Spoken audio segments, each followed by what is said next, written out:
നമ്മുടെ BJP വക്താവ് വികസനമെന്ന് ആവർത്തിച്ച് പറഞ്ഞു. ഈ കേരളത്തിന്റെ വികസനത്തിൽ എന്തെങ്കിലും സംഭാവന BJP സർക്കാരിനുണ്ടോ എന്ന് പറയാമോ? ഈ 10 വർഷത്തെ പറയാം. നാഷണൽ ഹൈവേ അദ്ദേഹം പറഞ്ഞു. മുൻ പ്രസിഡന്റായ സുരേന്ദ്രൻ വെല്ലുവിളിച്ചു പറഞ്ഞു, മുഖ്യമന്ത്രി പിണറായി വിജയനെ അംഗീകരിക്കാം, നാഷണൽ ഹൈവേയും ഗെയിൽ പൈപ്പ് ലൈനും നടത്തി കാണിക്കാമെങ്കിൽ അത് നടത്തി കാണിച്ചു. അതിൽ കേരളത്തിന്റെ സംഭാവന എന്ന് പറഞ്ഞത് ഭൂമി ഏറ്റെടുത്ത് കൊടുത്ത് എല്ലാ തടസ്സങ്ങളും നീക്കി 5850 രൂപ കൊടുക്കി. ഒരു കാര്യം കൂടെ പറയാം, എവർ ഇതിനകത്ത് പൈസ മുടക്കിയെന്ന് പറയുന്നത് വെറുതെയാ. അവര് പൈസ മുടക്കിയത് കടമെടുത്ത നാഷണൽ ഹൈവേ വികസനം അതിന്റെ തെളിവെന്ന് പറയുന്ന കേരളത്തിന്റെ മുഖ്യമന്ത്രിയാണ്. കേരള ടോൾ അടിച്ചാൽ അത് തിരിച്ചടയ്ക്കുന്നത് അഭിനന്ദിച്ചുകൊണ്ട് കേരളത്തിന്റെ മുഖ്യമന്ത്രിയാണ് പറഞ്ഞിരിക്കുന്നത്.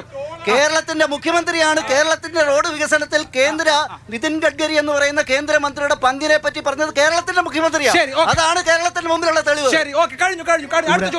ആരോഗ്യ വിഭാഗത്തിനെ കുറിച്ച് പറഞ്ഞത് നിങ്ങൾ കത്രിക വെച്ചതാണ്.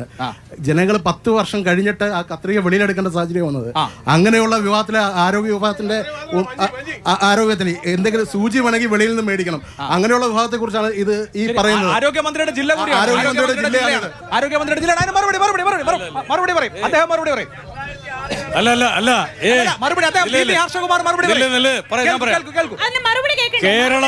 കേരളത്തിൽ ഏതെങ്കിലും ഒരു ആശുപത്രിയിൽ ഒരു കത്രിക ഒരു രോഗിയുടെ വയറ്റിൽ കിടക്കുന്നതല്ല പ്രശ്നം.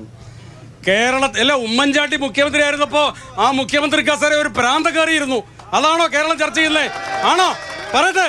ഉമ്മൻചാണ്ടി കേരളത്തിന്റെ മുഖ്യമന്ത്രി ആയിരുന്ന കാലത്ത് ഒരു പ്രാന്തന കസേരക്കാരിയിരുന്നു.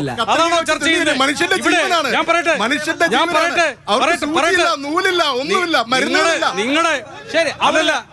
നിങ്ങളുടെ ആദി നല്ലതുപോലെ മനസ്സിലാകും. എന്താ അറിയോ? ഞാൻ പറയട്ടെ. ഹലോ, ഞാൻ മറുപടി പറയട്ടെ. നിങ്ങളുടെ യൂത്ത് കോൺഗ്രസുകാരുടെയും കോൺഗ്രസിന്റെയും ആദി നല്ലതുപോലെ മനസ്സിലാവും. കേരളത്തിലെ ആരോഗ്യ മേഖല ചരിത്രത്തിലില്ലാത്ത തരത്തിലുള്ള വികസനം നേടി കേരളത്തിൽ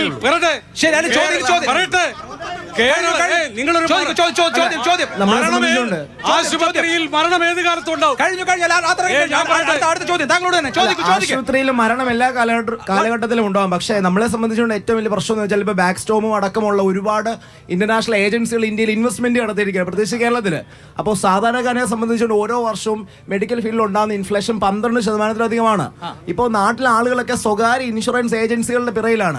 കാരണം ഈ ഏജൻസിയിൽ അല്ല, ചോദ്യം എന്ന് വെച്ചാൽ ഇത്രയേ ഉള്ളൂ. ഇപ്പൊ വിനോദിനിയുടെ വിഷയമായ അങ്ങനെ സംസ്ഥാനത്തുടനീളം ആരോഗ്യ മേഖലയിൽ ഒട്ടടിയും പിന്നോക്കമാണ് ഉണ്ടായിട്ടുള്ളത്. അത് മാത്രമല്ല, പിന്നെ യുവാക്കളെ സംബന്ധിച്ചുകൊണ്ട് ബ്രെയിൻ ഡ്രെയിൻ ആണ് ഈ നാട്ടിൽ നടക്കുന്നത്. ഇപ്പൊ റിവേഴ്സ് മൈഗ്രേഷൻ തുടങ്ങി കഴിഞ്ഞു. ഈ നാട്ടില് റിവേഴ്സ് മൈഗ്രേഷൻ ഉണ്ടായിട്ടില്ലേ? റിവേഴ്സ് മൈഗ്രേഷൻ, ബ്രെയിൻ ഡ്രെയിൻ, ആളുകൾ തിരിച്ചു വന്നുകൊണ്ടിരിക്കുക. അവിടെ ലക്ഷക്കണക്കിന് രൂപ നാട്ടിലെ ബാങ്കിൽ നിന്ന് ലോൺ എടുത്തുകൊണ്ട് പോയിട്ട് തിരിച്ച് വിദ്യാർത്ഥികൾ വരുവാണ്. അവർക്ക് അവിടെ ജോലി ലഭിക്കുന്നില്ല. ശരി, അപ്പൊ അതിനെന്താണ് അതില് പറയാം. അത് ഒറ്റ കാര്യം കൂടി കൂട്ടിച്ചേർക്കും. ഒറ്റ കാര്യം വെച്ചാൽ നാട്ടിലുള്ള കോളേജുകളിലൊക്കെ കുട്ടികളില്ല. അല്ല, ഒന്നുകിൽ ഈ ചോദിക്കുന്ന ചോദ്യത്തിന് മറുപടി പറയാൻ അവസരം തരിക. ഇവിടെ ചോദിച്ച കാര്യത്തിൽ ഏറ്റവും പ്രധാനം ഈ റിവേഴ്സ് മൈഗ്രേഷനെ പറ്റി അദ്ദേഹം തന്നെ പറഞ്ഞു. എന്തുകൊണ്ടാണ് റിവേഴ്സ് മൈഗ്രേഷൻ ഉണ്ടാവുന്നത്? കേരളം സ്വർഗമായതുകൊണ്ടാണോ? കേരളം സ്വർഗമാകുന്നത് കൊണ്ട് എന്തുവാ വെച്ചാൽ കേരളത്തിലെ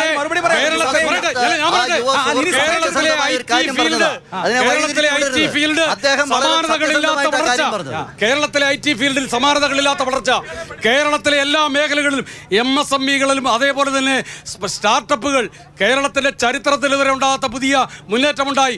ഇതിലൊന്നും കേന്ദ്ര ഗവൺമെന്റിന്റെ ഒരു സഹായം ഉണ്ടായിട്ടില്ല. തന്നെയല്ല, ഉമ്മൻചാണ്ടി ഭരിച്ചുകൊണ്ടിരുന്ന കാലത്ത് മരിച്ചുപോയ കേരളത്തിലെ ചെറുപ്പക്കാരുടെ തൊഴിലരംഗം സജീവമായി.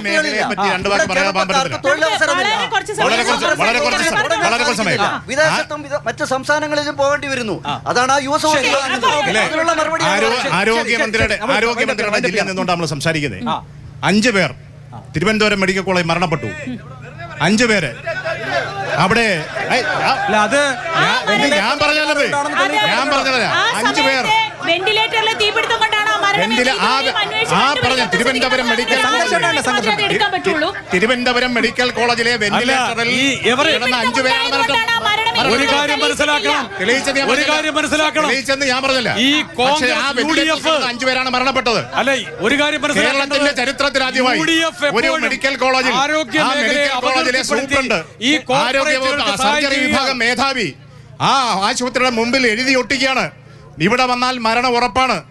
നിങ്ങൾ അഫിഡവിറ്റ് തന്നാൽ ഗവൺമെന്റ് നിങ്ങളെ ഇവിടെ ചികിത്സിക്കാമെന്ന് ചരിത്രത്തിൽ ആദ്യമാണ്. ആരോഗ്യ മേഖല ഒരു ആരോഗ്യ മേഖലയിൽ ഒരു മെഡിക്കൽ കോളേജിലെ സൂപ്രണ്ട് എഴുതി ഒട്ടിച്ച ചരിത്രമാണ് കേരളത്തിലുള്ളത്. കേരളത്തിന്റെ ചരിത്രത്തിൽ സംഭവം ഉണ്ടായിട്ടുണ്ടോ? ആ ആരോഗ്യ മേഖലയാണ് സമ്പുഷ്ടമാണെന്ന് പറയുന്നത്. വളരെ വളരെ ഉച്ച സ്ഥായിൽ നിൽക്കുമ്പോ ഒരുപാട് പേര് കൈ നീട്ടുന്നുണ്ടായിരുന്നു, മൈക്ക് കൊടുക്കാൻ കഴിഞ്ഞില്ല. പക്ഷേ ശരി ശരി ശരി, നമുക്ക് ഇനി സമയമില്ല.